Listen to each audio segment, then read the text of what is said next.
السلام عليكم ورحمة الله وبركاته.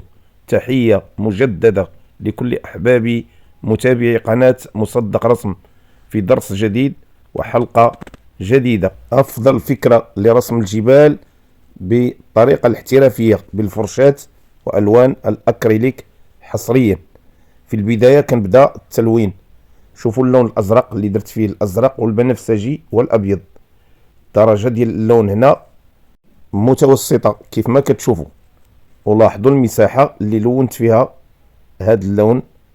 غنضيف الآن اللون الأزرق والأبيض باش نخفف اللون وندير تدرج.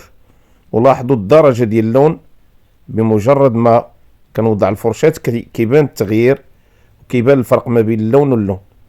كنحاول ندير الطبقة ديال اللون وندمجها مع الطبقة الأخرى باش نبدا جاي وندير في التدرج اللوني. لاحظوا الفرشاة الحجم ديالها، اللوحة مقياس 50 سنتيمتر على 29 سنتيمتر. غنزيد ندرج من اللون الأزرق بإضافة الأبيض. الطبقة الثانية ديال اللون درت فيها الأزرق والأبيض بقوة مع قليل من اللون الأول اللي بديت به. لاحظوا الآن كيفاش كنفتح اللون. غادي نجي وسط اللوحة كيف ما كتشوفوا ونحاول ندخل باللون شيئا ما، ودرت اللون من الوسط فقط، اما الجوانب خليتهم لان هنا غيكون عمق ديال الجبل كيف ما غتشوفوا من بعد. الان غادي غنهود لتحت وغنبدا في طلاء اللون البرتقالي والبنفسجي والبني اللي دمجت فيه اللون الاسود والاحمر، والتركيبه كلها عطاتني هاد الدرجه ديال اللون كيف ما تشوفوا. لون رملي كيدل على الرمل ولون الصحراء. نحاول هاد المساحة كلها نلونها وندخلها الفوق، يعني غنقسم اللوحة إلى قسمين، لون تحت ولون الفوق. لاحظوا دابا مني لقيت الألوان غادي ندمج ما بين الأزرق الفوق والبرتقالي لتحت، أو اللون الترابي كيف ما كتشوفوا. نحاول ندمج ما بين اللونين إدماجة خفيفة كيف ما غتشوفوا، لأن لتحت غتكون تضاريس والفوق غادا تبنى جبال وسحب. غادي نخطط المنظر ديال الجبال ديالي باللون الازرق والبنفسجي بفرشاة لسان الطير. شوفوا التخطيط، بديت على الجهة اليسرى، بنيت واحد المساحة ديال الجبل. شوفوا المساحة اللي خيد الجبل على الجهة اليسرى، كذلك الجهة اليمنى. وحاولوا دائما تلاحظوا الخطوط والنقط ديال الانطلاق ديال الفرشاة والمساحة اللي خدوا الخطوط. لاحظوا الجبل اللي على أقصى اليمين واللي على أقصى اليسار تقريبا راه نفس الشكل ديال الجبال، ولكن الحجم يختلف لأن حتى الأبعاد هذا نحاول قربته شيئا ما. اللي كنخطط الآن غيكونوا بعاد في خلفية ديال خط الأفق، ونحاول دائما نراعي الأبعاد. درت الجبل اللي في الخلفية قصير على الأول، والثاني كذلك قصير على الثالث، وهكذا. كنحاول دائما نمشي على الابعاد، لان هاد الجبال غتكون مقسمه لاجزاء. القسم الاول كيبان في مقدمه الصوره، القسم الثاني خلفه، والقسم الاخير على مستوى خط الافق. غنرسم طريق هنا كيف ما غتشوفوا، طريق فيها متوازيات، خطوط متوازيه. لاحظوا باش نرسم طريق نهيئ لطريق بهذه الخطوط كيف ما كتشوفوا. الان غنبدا في رسم السحب. لون بني في خليط من الاحمر والبرتقالي والاصفر والاسود. ولاحظوا المساحه اللي غادي نبدا نلون هنا في السحب. نبدا نخفف في اللون البني باضافه الاحمر والابيض. لاحظوا الدرجه الاولى ماشي هي الدرجه الثانيه، ونحاول دائما ندير خطوط متراكبة ملتوية باش نبين موتيف ديال السحب. لاحظوا العملية ديال التوزيع ديال السحب وكيفاش كنلعب بالفرشاة وحركة الفرشاة في لون السماء لتحت مباشرة فوق الجبال مباشرة. كندير سحب طويلة نملأ هاد المساحات كلها لفوق الجبال بنفس الألوان تقريبا، لون بني مع برتقالي. لاحظوا بني مع برتقالي، وكيف ما قلت راه خليط من الالوان فيه الأسود والبرتقالي والأحمر والبنفسجي كما قلت. نحاول دائما داخل ندير سحابة طويلة ملتوية. شوفوا الشكل ديال السحابة. كذلك فوق الجبال مباشرة نبدأ كذلك نملأها بالسحب. سحب كتبان على أفق هاد الجبال فقط، ما عندهاش مساحة كبيرة. السحب كيفاش تتضح واللون ديال السحب. نحاول نفيني بعض الضربات ونعطي مساحة للون ونكمل الطلاء ديالي في السحب. وهذه كيف ما قلت راها غير الوان الظل في السحب. غادي نعطي واحد اللون برتقالي لتحت مع بنفسجي وابيض. شوفوا كيفاش كنوزع اللون لتحت باش يبان خفيف.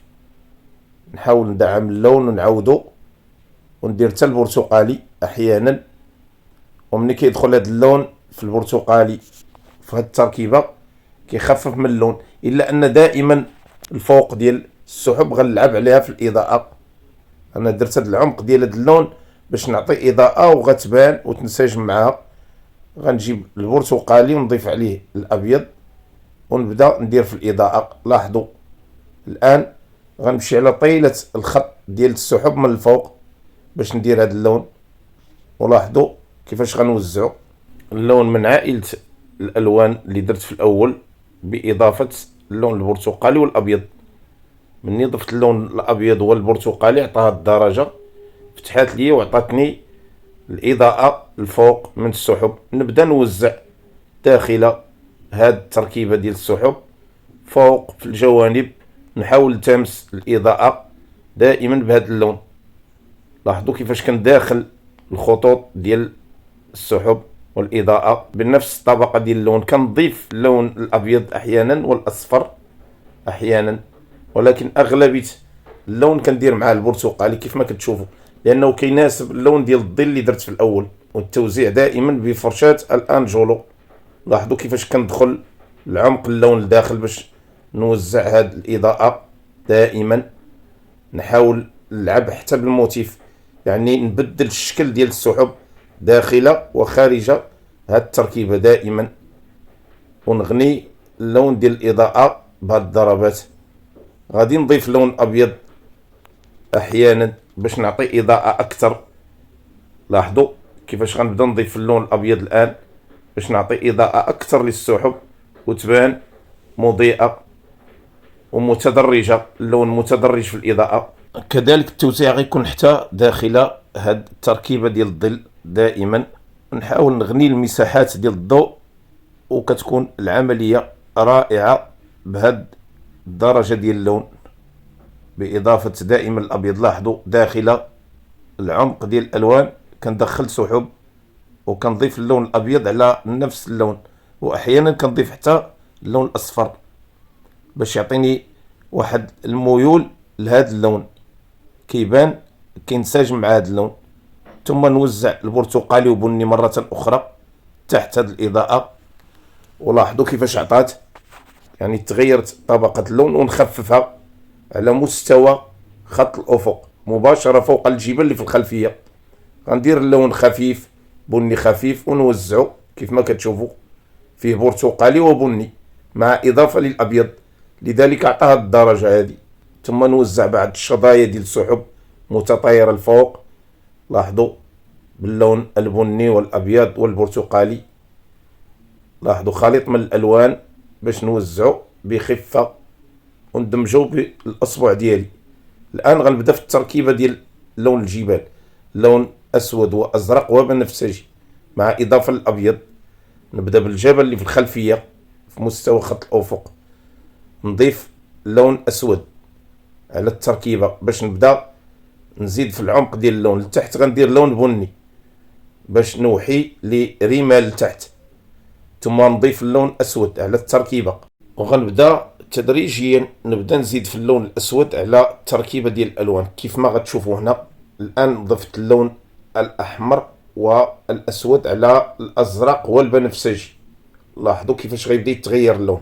ثم ندير البني لتحت اللي خليط من الاسود والاحمر والبرتقالي والابيض. غنحاول دائما تمجاي ونعطي للون قوة. هنا ضفت اللون الأسود مرة أخرى، ثم غنضيف اللون الأسود على التركيبة. التركيبة كيف ما قلت هي الأزرق والبنفسجي والأحمر والأسود. طبيعة الحال الأبيض حاضر في هذه الألوان كلها.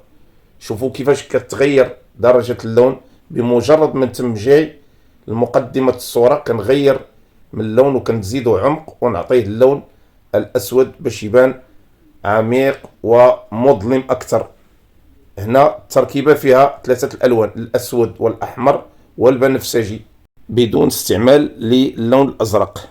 علاش؟ لأن اللون خاصو يبان هنا ترابي، ما منعكسش عليه ألوان السماء، بعكس الجبال اللي في الخلفية منعكس عليهم ألوان السماء الزرقاء، لذلك فيهم نسبة ديال اللون الأزرق.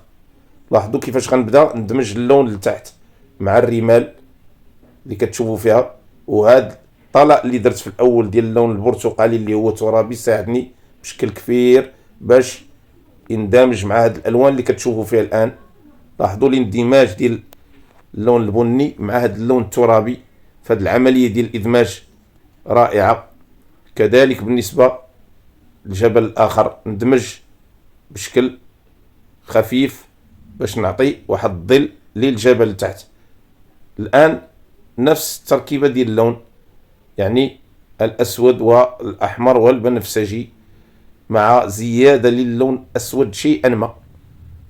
لاحظوا كيفاش بان الآن، وكاين اختلاف ما بين الجبلين المتقابلين اللي في مقدمة الصورة على الجبال اللي في الخلفية. حاولوا تلاحظوا هذا الفرق، لأن الألوان الأولى ضفت لها اللون الأزرق باش نعكس ألوان السماء في الجبال. غادي نخفف اللون لتحت نفس الطريقة غنديرها كيف ما درت اللون الأول للجبل اللي على الجهة اليسرى. غنخفف بإضافة الأحمر والبرتقالي ونضيف الفرشاة باش ندمج ما بين اللون الفوق واللون التحت. لاحظوا هذا اللون الترابي القوي اللي هو بني كذلك. ثم نبدأ الآن في توزيع الإضاءة. قبل ذلك غنحاول نخفف اللون ديال العمق ديال الأفق، لون السماء، بإضافة البرتقالي اللي خففته باللون الأبيض، ثم نوزع اللون الأزرق والبنفسجي والأبيض. لاحظوا طريقة التوزيع بالفرشاة مسطحة. نحاول ندير موتيف باش نضيف الانعكاس مرة أخرى ديال ألوان السماء على الجبال، لون رمادي وبنفسجي وأزرق أعطى هذا اللون. وضفت ليه حتى البني شيئا ما، البني اللي درته في الجبال، ولكن هاد التكميلة وهاد التركيبة ديال الألوان راه كنضيف لها اللون الأبيض باش تعطيني هاد الخفة وتعطيني هاد الإضاءة في الألوان. لاحظوا ندخل اللون البني ما بين هاد الألوان باش تبان انعكاسات ضوئية كثيرة. لاحظوا اللون ولاحظوا العملية ديال التوزيع بالفرشاة الأنجولو الصغيرة. ندمج بالأصبع، نحاول ندير عمق في الألوان. نمشي لجبل آخر ندير بني خفيف اللي خففته دائما بالأبيض والأحمر باش نعطي الإضاءة للجبل. ولاحظوا هذه الإضاءة غنوزعها على الجهة اليسرى بالنسبة للجبال اللي في الجهة اليمنى. لاحظوا نحاول نوزع اللون البني بخطوط باش نعطي الإضاءة والانعكاس الضوئي. هاد الجهة اللي على اليمين كلها غندير لها إضاءة على الجهة اليسرى. لاحظوا اللون الترابي اللي فيه خليط من الأسود والأحمر والأبيض والبرتقالي. انتبهوا لحركة الفرشاة وطريقة توزيع اللون على الجهة اليسرى. هذه المساحة ديال الإضاءة غادي تكون على الجهة اليسرى كما قلت. غيبقى جانب من الظل يبقى واخد المساحة الكبيرة على الجهة اليمنى، ولكن غادي ندير ليه روفلي اللي غادي يناسبه. غيكون واحد الانعكاس ضوئي خفيف غندمج فيه الألوان. لاحظوا الآن الجهة اليسرى بالنسبة للجبل اللي على أقصى اليسار، نفس الطريقة ونفس التقنية ديال التوزيع ديال اللون ونفس حركة الفرشاة. شوفوا الفرشاة الأنجولو كيفاش كنسطحها باش تعطيني الموتيف. وما نكدش اللون كما اقول. تكديس اللون خطأ كبير. نحاول دائما هاد الضربات نختار لهم المساحات اللي غتناسبهم. لاحظوا كيفاش كنخلي فروقات في لون الظل وكنلون جهات فقط. لاحظوا باش ندير موتيف وتبان تضاريس ديال الصخور هنا في هذه الجهه، كذلك الفوق. لاحظوا حاولوا ما امكن تركزوا مع عمليه يعني توزيع التقنيات بالنسبه للفرشاه. بدلت اللون هنا، ضفت اللون بنفسجي وابيض على نفس التركيبه ديال اللون البني. لاحظوا نفس التوزيع بالنسبه للجهات المظلمه اللي بقات فيها نسبه ديال الظل. كندير في هذا اللون باش نعطي رفلي كذلك انعكاس ضوئي بلون اخر. وهذه العمليه غادي نحاول نخدم بها حتى الجهه اليمنى بالنسبه للجبل الاخر. لاحظوا اللون اللي فيه الرمادي والبنفسجي والبني كيفاش عطى الرفلي والانعكاس الضوئي الاخر. الجهه اليمنى كذلك غندير اللون الترابي والبني. غنكمل ما تبقى من تفاصيل ديال الجبال. ولاحظوا العمليه ديال التوزيع، خففت اللون لتحت. لاحظوا اللون كيفاش تغير، ضفت الاحمر والابيض باش عطاني هذا اللون. كندير جرات باش نبين تراب تما وبعض الحصى وبعض الانعكاسات. غندخل اللون البنفسجي والبني لداخل في المساحه اللي بقى فيها الظل باش دائما نبين الانعكاس. وحركه اللون خاصها تكون طاغيه على المساحات كلهم. نمشي كذلك للجبل اللي في الخلفيه، نفس اللون اللي هو بنفسجي وازرق وبني، وغنوزع كذلك. لاحظوا واحد النسبه ديال اللون تما. نزيد اللون الازرق مع البنفسجي باش نعطي انعكاسات. شوفوا التركيبه اللونيه الان اللي كاينه في الجبال تقريبا من نفس العائله ديال الالوان اللي هي بني ترابي وبنفسجي وازرق مع اضافه للابيض وحتى البرتقالي لتحت مع البني. تركيبه رائعه وجميله في هذا المنظر الصحراوي. المرحله اللي غنبدا الان هو اللون الثاني للاضاءه الثانيه والدرجه الثانيه ديال اللون. نفس الطبقه ديال الالوان اللي درت في الاضاءه غنضيف لها اللون الابيض ونبدا نوزع في الاضاءه باش تتضح لي المعالم ديال زوايا الاضاءه في المنظر ويبان المنظر وتعطي انعكاسات الالوان ديال المنظر على بعضها البعض. لاحظوا توزيع ديال الاضاءه بفرشه الانجلو بنفس العمليه. دائما الفرشاه مسطحه وكنجر جرات سلسه بدون ما نضغط على الفرشاه، لان هذه العمليه هي اللي كتعطيني الموتيف. ولكن الا ضغطت على الفرشاه ما كتعطينيش، لان الفرشاه كتكدس الالوان بهذه الطريقه.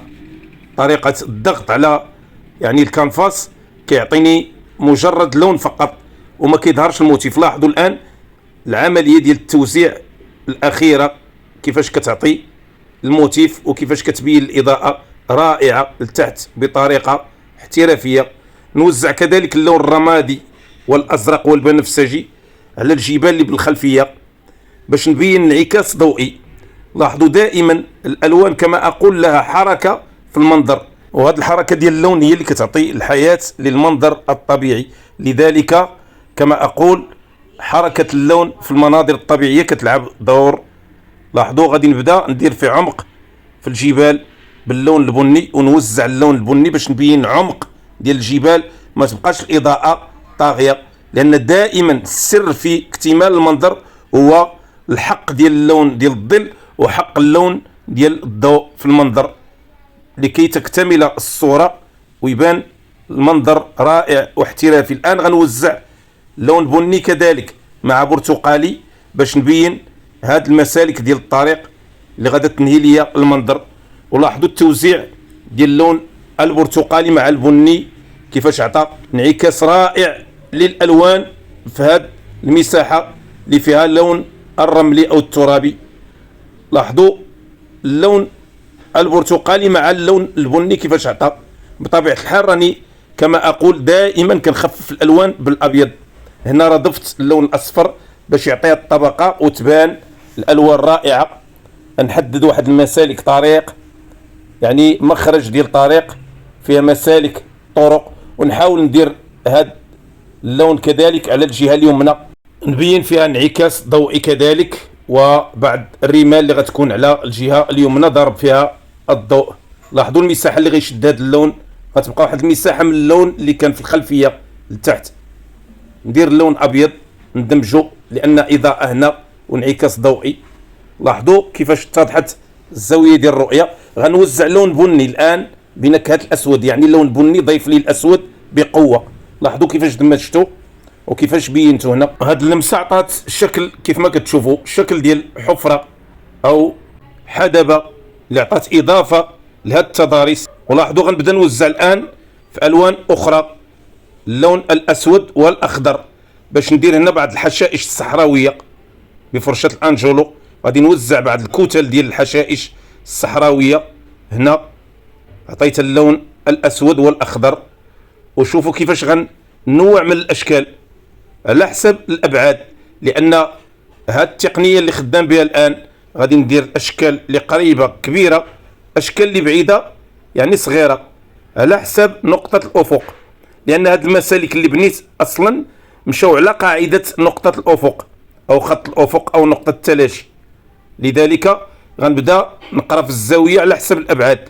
من هنا كيبانوا الاشجار كبار، وغادي يعني كنصغر في الشكل ديال الشجيرات. لاحظوا ضربات ديال فرشه الانجولو كيفاش كنوزع. غنحاول نبدل اللون من الاسود والاخضر الى البني بضربات خفيفه كنقط، غنوزعها في المساحات اللي بقات خاويه باش نبين هنا يعني حشائش صحراويه غتغني لي هذا المنظر. بديت باللون الاسود والاخضر، درت البني. لماذا؟ لان الانعكاس الضوئي مره اخرى راه حاضر. المساحه اللي كتكون بعيده دائما كتاخذ نسبه كبيره من الانعكاس ديال الشكل اللي حداها. شوفوا الزوايا اللي حداهم هاد الشجيرات اللي درتهم انا بالبني كيفاش دايره باللون، وكيفاش باينه اللي هنا اللي قريبه بالاخضر والاسود. لذلك انتبهوا لهذه المسائل باش ما تدوش عليكم عبثا وتستافدوا منها. لاحظوا الان كيفاش اكتمل الشكل ديال الشجيرات. غنوزع اللون اصفر وابيض باش نعطي مساحات ديال الانعكاس الضوئي لا ساعات. لاحظوا الطريق كيفاش درت لها نفس اللون، نفس الطبقه ديال اللون وزعت باش تبان ويتضح المعالم ديال الطريق. ثم غنبدا نوزع في حشائش باللون الاخضر، غنعطي اضاءه لهاد الحشائش وهاد الشجيرات باللون الاخضر من الفوق. لاحظوا درجه اللون الاخضر اللي غنغيرها مره باضافه الاصفر.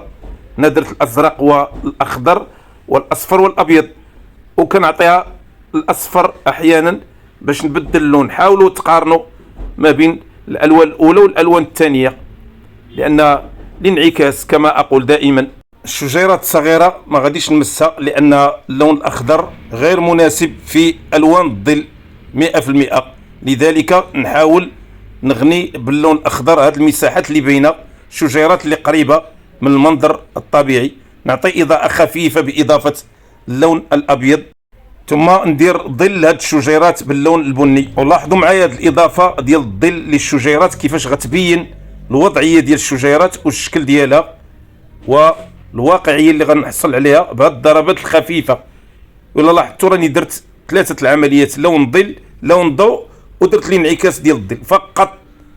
وممكن ندير مثلا اضاءات اخرى فوق اللون الاخضر ونزيد انعكاس ضوئي بالبني خفيف على الجوانب، ولكن دائما كما تعلمون كنحاول نخفف عليكم باش تستافدوا اكثر. لاحظوا الانعكاس ديال الظل للشجيرات والوضعيه ديالهم في المنظر.